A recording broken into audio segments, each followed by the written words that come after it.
तर मित्रांनो फायनली आपण पुलगावमध्ये पोहोचलेलो आहे आणि इथून आपल्याला जायचं आहे आर्वीला. म्हणजे आपल्याला अजून आर्वीची बस घ्यावी लागेल आणि आपल्याला जवळपास आय थिंक 1 तास लागला पुलगावमध्ये पोहोचायला. पुलगाव आणि यवतमाळचं डिस्टन्स जवळपास आय थिंक 46 किलोमीटर होतं आणि इथून आर्वीचं बस स्टँडचं डिस्टन्स आहे 35 किलोमीटर. म्हणजे आता आपल्याला अजून 35 किलोमीटर समोर जावं लागणार आहे. तर भेटूया बसमध्ये डायरेक्ट. आता बस बघतो यार मी कुठे आहे. तर तसं माझ्याजवळ तर खूप टाईम आहे. मी तुम्हाला पुलगावचं रेल्वे स्टेशन पण दाखवलं असतं, बट माझ्या आईचा कॉल आला अंतिम टप्प्यावर. तर आता मी डायरेक्ट आर्वीला जात आहे.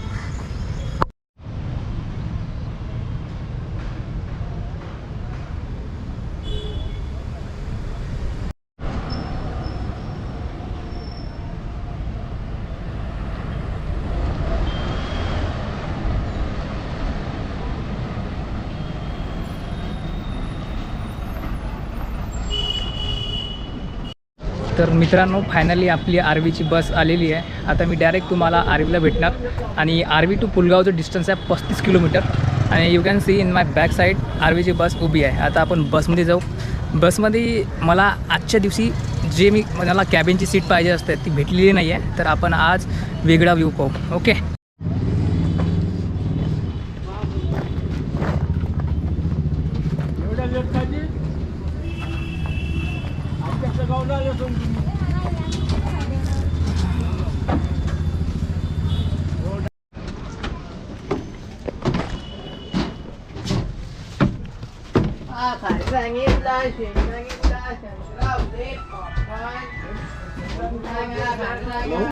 लेडीज जेंट दोन्ही अंक आहेत. बाजार मार्केटला बेंटेकच्या दुकानात किंवा ज्वेलरीला या अंगठीची किंमत आहे 70, 80, 90 रुपयापर्यंत. पण या ठिकाणी आपल्याला तेवढे लागणार नाही. कंपनीचा प्रचार आणि आपला फायदा तुमच्यापर्यंत आणले शुल्लक किमतीला फक्त 30 रुपयाला. ही जेंट्स अंगठी 30ला आहे आणि लेडीज अंगठी ती 20 रुपयाची आहे. प्रथम अंगठीला बघून घ्या, पाहून घ्या, पसंत आली नंतर घ्या. पाहायला काय हरकत नाही. ओमचे डिझाईनचे तुम्हाला वगैरे बघायची इच्छा आहे तुम्हाला काका पाहून घ्या. पहिल्या बोटात, तिसऱ्या बोटात, मधल्या बोटात, कोणत्या बोटातून टाकून पाहिजे तुम्हाला.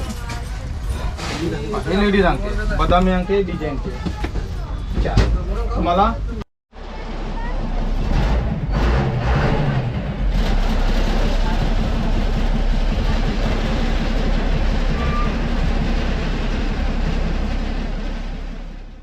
तर मित्रांनो पुलगाव ते आर्वीचं तिकीट मला 60 रुपयाचं पडलं आणि टोटल डिस्टन्स 35 किलोमीटर आहे. म्हणजेच आपल्याला आर्वीमध्ये पोचायला अर्धा तास लागतील. जर तुम्ही माझ्या चॅनलवरती पहिली वेळ आले असाल तर MH32 ट्रॅव्हलर या चॅनलला सबस्क्राईब करा आणि कमेंटमध्ये मला कळवा की तुम्हाला पुढचा प्रवास कोणता पाहिजे आणि हा व्हिडिओ शेवटपर्यंत बघा.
सो मित्रांनो, हा आहे समृद्धी महामार्गाचा इंटरचेंज जो पुलगावमध्ये बनला आहे. जेवढं मला माहिती आहे समृद्धी महामार्ग अजूनही सुरू व्हायचा आहे. या इंटरचेंजपासून तुम्ही नागपूर आणि औरंगाबादकडे जाऊ शकता, म्हणजेच संभाजीनगरकडे जाऊ शकता. एक अशी गोष्ट आहे की जी चांगली घडली आहे या मार्गामुळं. समृद्धी महामार्गामुळे खूप लोकांना खूप फायदा झाला आहे. कारण खूप लोकांच्या जमिनी आहे ना ट्रिपल भावामध्ये विकत घेतल्या गेल्या या महामार्गामुळं. आणि बघून घ्या, हा आहे समृद्धी महामार्गाचा इंटरचेंज जो पुलगावमध्ये लोकेटेड आहे. खूप जबरदस्त हा समृद्धी महामार्ग बनला आहे. आणि मला असं वाटते या महामार्गाला नाव छत्रपती शिवाजी महाराज यांचं असायला पाहिजे. कारण बाळासाहेब ठाकरे काही एवढे मोठे नाही आहे छत्रपतीपेक्षा. So my request to government, माझी सरकारला विनंती असेल की या महामार्गाचं नाव छत्रपती शिवाजी महाराज महामार्ग बनवायला पाहिजे. सो जबरदस्त असा हा महामार्ग बनला आहे. नेक्स्ट व्हिडिओमध्ये वर्धामध्ये जो समृद्धी महामार्गाचा इंटरचेंज बनला आहे तो मी तुम्हाला पुढच्या व्हिडिओमध्ये दाखविणार आहे. So be excited. आणि वर्धामध्ये जो समृद्धी महामार्गाचा इंटरचेंज बनला आहे तो एकदम युनिक आहे. जबरदस्त वाटते तिथं गेल्यावर.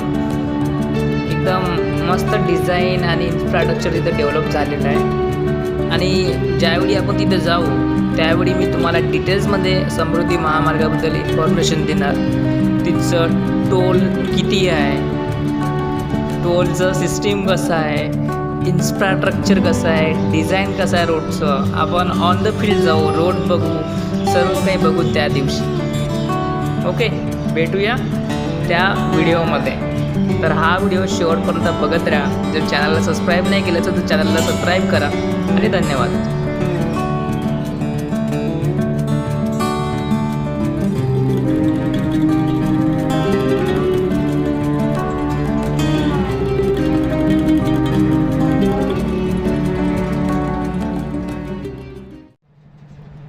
जवळपास 15 मिनटानंतर आता आपण पोचलो आहे रोहना या गावामध्ये.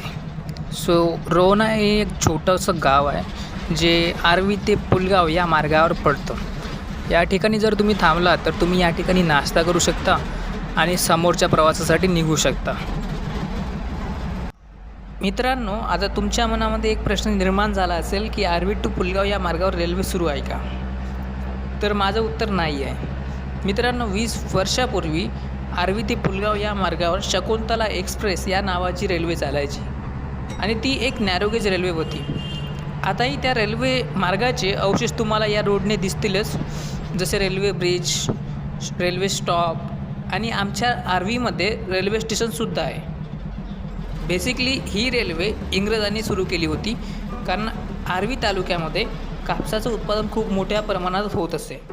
इथून कापूस आणि सोयाबीन आणि वेगवेगळे शेतीचे उत्पादन दुसऱ्या ठिकाणी ट्रान्सपोर्ट करण्याच्या उद्देशाने इंग्रजांनी या मार्गावर रेल्वे लाईन टाकली.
मित्रांनो, आता आपण आर्वीमध्ये एंट्री मारली आहे. तर या ठिकाणी आर्वीचं पंचायत समितीचं ऑफिस आहे आणि सोबतच आर्वीचं गव्हर्मेंट हॉस्पिटलसुद्धा या ठिकाणी आहे लेफ्ट हँड साईडवर. मी तुम्हाला आर्वीबद्दल थोडी माहिती देतो. आर्वी हा महाराष्ट्रातील वर्धा जिल्ह्याचा प्रमुख तालुका आहे. आर्वीपासून जवळचं रेल्वे स्टेशन पुलगाव आहे. आता आपण पुलगाववरूनच आलो. तिथं रेल्वे स्टेशन आहे. तेच एक रेल्वे स्टेशन आहे जे आर्वीच्या जवळचं आहे. आर्वी हे ब्रिटिशकालीन शकुंतला एक्सप्रेस रेल्वेसाठी देखील ओळखले जाते, जी भारतातील सर्वात लांब नॅरोगेज रेल्वे प्रमार्गापैकी एक होती. ब्रिटिशांनी शकुंतला एक्सप्रेस वाहतुकीच्या उद्देशाने सुरू केली होती. हा आहे आर्वीचा छत्रपती शिवाजी महाराज चौक. तर म्हणा छत्रपती शिवाजी महाराज की जय. आर्वीजवळच श्री क्षेत्र कौंडिण्यपूर हे सर्वात फेमस तीर्थस्थळ आहे, ज्याला विदर्भाचं मिनी पंढरपूरसुद्धा म्हणतात. आता आपण एंट्री करायचं आर्वीच्या बसस्टँडवर. तर लेफ्ट हँड साईडवर आहे आर्वीचं बसस्टँड. सो आता आपण आर्वीच्या बसस्टँडवर आलेलो आहे. बघू शकता की आर्वीचं बसस्टँड सुंदर आहे आणि जबरदस्त आहे. चांगल्या फॅसिलिटीज आहे आर्वीच्या बसस्टँडवर. तुम्ही आधी एक व्हिडिओ बघितलाच आहे, त्याच्यामध्ये मी तुम्हाला फॅसिलिटीज दाखवल्या आहे. सर्व फॅसिलिटीज आर्वीच्या बसस्टॉपवर. फक्त एवढं आहे की तुम्हाला जर नाश्ता करायचा असेल तर नाश्ता करण्यासाठी तुम्हाला बसस्टँडच्या बाहेर जावं लागेल. ओके.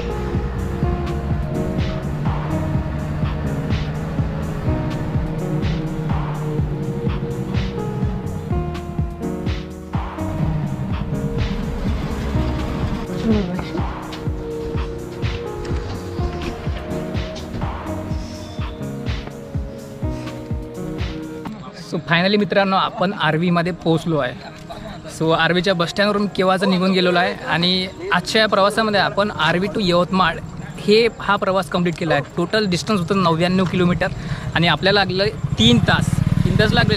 आणि त्याच्यामध्ये आपल्याला काय करावं लागलं की आर्वी यवतमाळवरून आपल्याला पुलगावपर्यंतची बस पकडावी लागली आणि पुलगाववरून आपल्याला आर्वीची बस पकडावी लागली. त्यामुळं आपल्याला लागले जवळपास 3 तास. नाहीतर तो प्रवास आपण 2 तासात कंप्लीट केला असता. सो आता मी आर्वीत पोचलो आणि तिकीट होती आपल्याला जवळपास तिकीट पडली आहे 130 रुपये. जर तुम्हाला हा व्हिडिओ चांगला वाटला असेल तर या व्हिडिओला लाईक करा. कमेंटमध्ये मला कळवा की तुम्हाला समोरचा प्रवास कोणता पाहिजे आणि या चॅनलला सबस्क्राईब करा आणि भेटूया पुढच्या प्रवासा.